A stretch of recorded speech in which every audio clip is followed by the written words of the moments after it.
Before you say you'd never fall for a scam, listen to this one. It is called virtual kidnapping, and it leads you to believe that someone you love is in danger and needs your help. Yeah, our Tiffany Craig is watching out for you with how criminals are tapping into fear to steal people's money. Picture a terrible wreck, mangled metal, and your loved one in the middle. I still get chills thinking about it. Travis Hamblick got that call about his wife, his love of 17 years. I so believed that she was in danger, and I couldn't. He couldn't think straight. The information was vague, but the man on the phone was convincing and insisted Travis stay on the line and keep talking. The language they're using is the language you expect from someone calling to tell you that your wife's not going to make it. As Travis and a coworker headed to the car, the story took a terrifying turn. Suddenly, his wife was being strong-armed to pay for damages and pistol-whipped.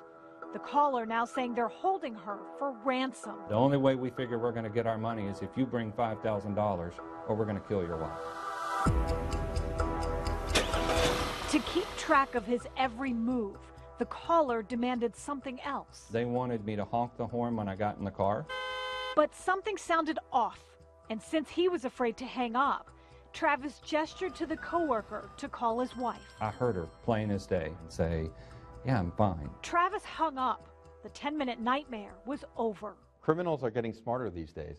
Investigator Josh Novitz works financial crimes for the Harris County Sheriff's Office. You can tap into an emotional nerve. You can bypass the most immediate logic nerve for a little bit. From phony local numbers to elaborate scenarios, he says they all lead to the same demand: the numbers from a prepaid credit card. If you get this call, what should you do? I would hang up the phone. But if you're hesitant about hanging up, the investigator says stay on the line and drive to the nearest police department. Or press the person on the phone to find out exactly who they work for.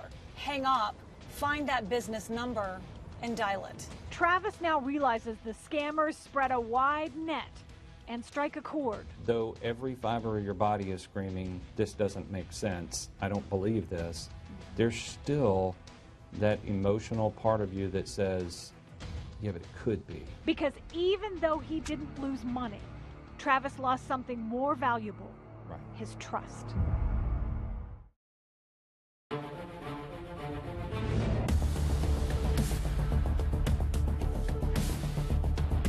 We've all been the customer on the end of a frustrating call to a big company. Yeah, you explain your problem, then you get transferred to start all over again. One man had enough and asked Tiffany Craig for help. After about 40 calls, more than 20 hours on the phone, and an AT&T customer can't get answers, which is why KHOU 11 Investigates decided to get involved. If frustration had a face, it might look like this. My motivation was to make them accountable, to acknowledge you've done a wrong and fix it. But that didn't happen. You see, Bob Stewart started getting bills for a phone line he didn't order. Each time he tried to cancel the account, he says the calls would go like this. They said, well, yeah, we can do that. Give us a password. I said, what password? They said, the password on the account. I said, I don't have a password. I didn't initiate the account.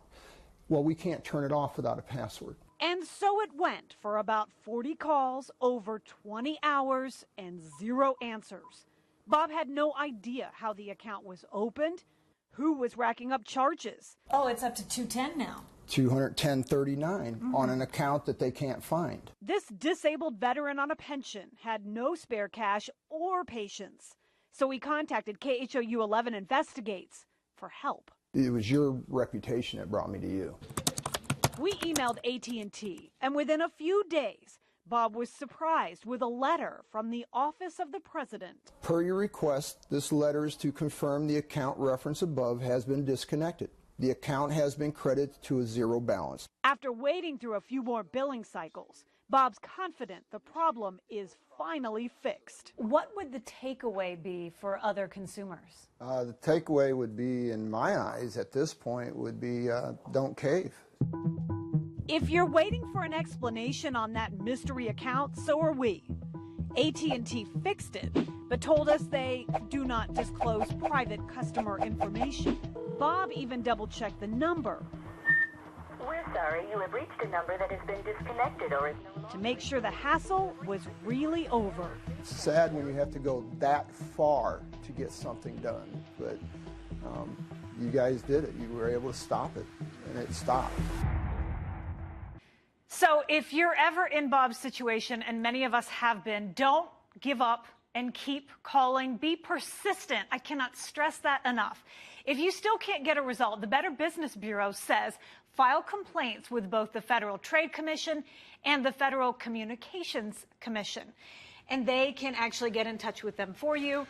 It's still frustrating, and I could hear you both just during this whole thing because we've all been there. Everyone can relate to this. Sure. On some level, you can relate to this. You've been there, done that before. Thanks, Tiffany. It took a while, but he knew who to call. Well, job well done, Tiff. Thank you. You may have seen these on your Facebook feed, ads for fashionable clothes at these bargain basement prices. But before you take the plunge, Tiffany Craig is watching out for you with a warning to stop you from having buyer's remorse. Great outfits are rarely cheap, so the idea of fashion for under $22, why not? I want you to find a prom dress. Awesome. Along for the online shopping spree, producer Aaron Garza.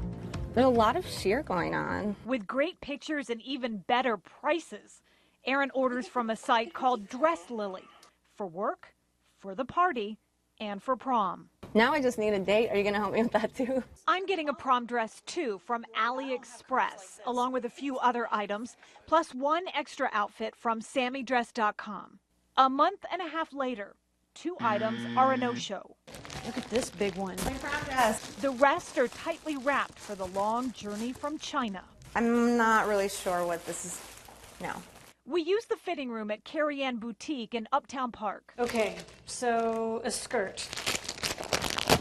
My $11 A-line skirt is a really stiff fabric with no shape. Well, I'm just going to say it. It's not very flattering. From there, things go downhill in a hurry. Oh my gosh, it looks so cheap. Now this has the attention of stylist Faye Omadelli. It won't zip. The $21 dress looks like a costume, not the elegant gown on the site. I'll tell you this much. I didn't go to my original prom, and it looks like I'm not going to another prom. On that note, I try my prom dress. Oh, no. Oh, yes. Yes, yes. I can't wait. The $20 getup feels like workout wear and reminds me why 40-somethings don't go to prom. It's like 3 different sizes all in one dress. We can't wrap this up without Erin's party dress, the $16 find. Too big, too small? Oh, way too small. Like, it won't even go over my thighs. What is this? This LBD will be doing no partying. This looks like lingerie. What is that? Okay. I don't even know which way it goes. I don't know if I should take out my bra.